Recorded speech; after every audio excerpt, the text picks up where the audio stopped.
And I know that this is the last time, but I just can't let you go now. I walked 40 miles through the burning sun just to see the She stood barefoot under the glare of the stage lights, her clothes tattered, her guitar worn and cracked like her story. The hall was silent, cameras rolling, judges staring. And then she whispered, trembling, almost afraid to exist, "If I sing well, will you give me food?" A single question that froze the crowd, a question no one expected to hear on a talent show stage.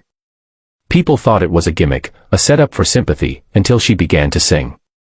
And within seconds, every doubt vanished, every heart in that room cracked open. But what happened next, no one saw coming. Before we go further, if you believe in kindness, second chances, and the beauty of unseen souls, please take a moment to like, comment, share, and subscribe to Kindness Corner. Your one click can help more stories like this reach the world. Her name was Marla, a 16-year-old girl from the forgotten corners of the city, the kind of places where dreams die quietly, and no one bothers to write obituaries for hope. She had lived most of her life on the streets, scrounging for scraps behind bakeries, sleeping under bridges, and watching life pass her by through fogged bus windows. Her only companion was an old, half-broken guitar she found in a dumpster 2 years ago, a guitar that, somehow, still produced sound when she strummed it gently. It wasn't just wood and strings to her. It was the only thing that ever listened when the world turned away. Every day, Marla would sit at a busy corner near the metro station, her voice soft and haunting, echoing between concrete walls. People passed, sometimes dropping a coin, sometimes just a glance. But most days, she sang for nothing, except the warmth of her own breath and the comfort of sound. One day, as she played, a man in a production jacket stopped. He was part of a crew scouting for unique talent for a televised talent show. They wanted stories, and Marla looked like one. When they approached her, she thought it was a cruel joke. But it wasn't. For the first time in her life, someone asked her to perform somewhere inside, under lights instead of lampposts. She didn't ask for money, or clothes, or even fame. She only asked, quietly, "If I sing well, will you give me food?" On the day of her audition, Marla arrived wearing the same torn shirt she'd worn for weeks.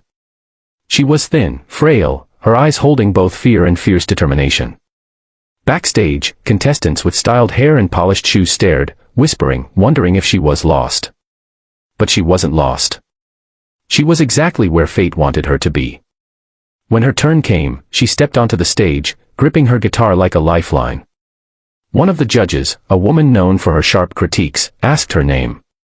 Marla hesitated, as if she'd forgotten it mattered.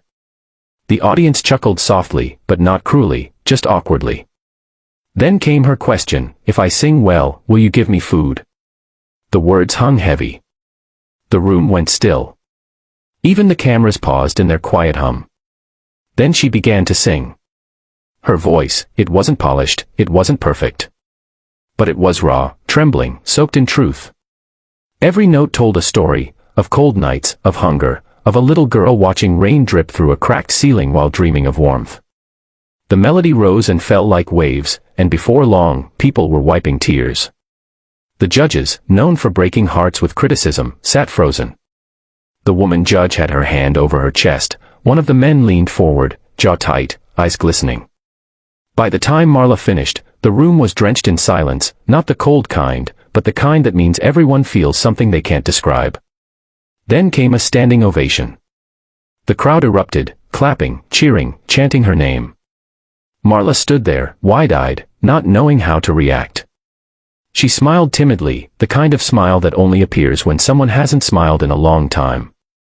One of the judges walked to her and gently handed her something, not a trophy, not a contract, but a sandwich.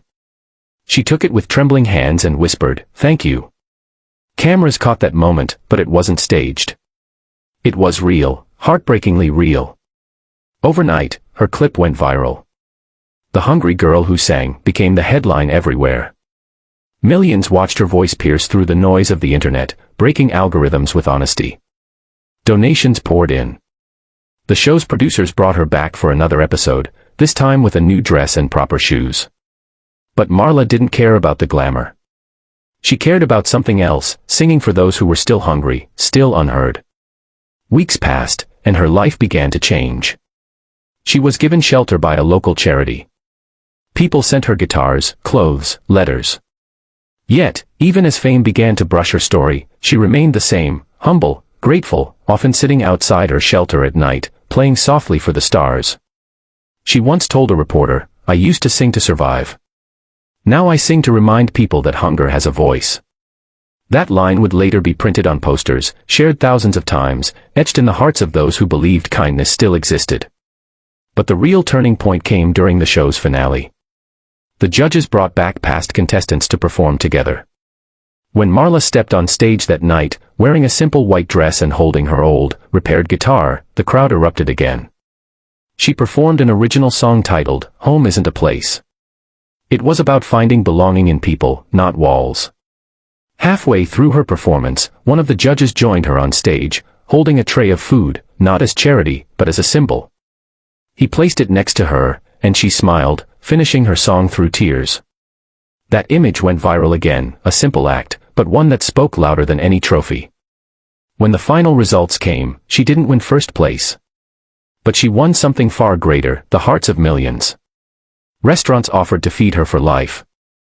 A music school granted her a full scholarship. And for the first time ever, Marla had a home. She said in her final interview, that night, "I didn't just get food. I got a reason to keep living." If this story touched your heart, please like, share, and subscribe to Kindness Corner. Stories like Marla's remind us that one small act of kindness can change a life forever. Before you go, we'd love to hear from you. Comment below with the words, "Kindness lives on," if you believe that no dream is too small, and no person too forgotten, to deserve hope.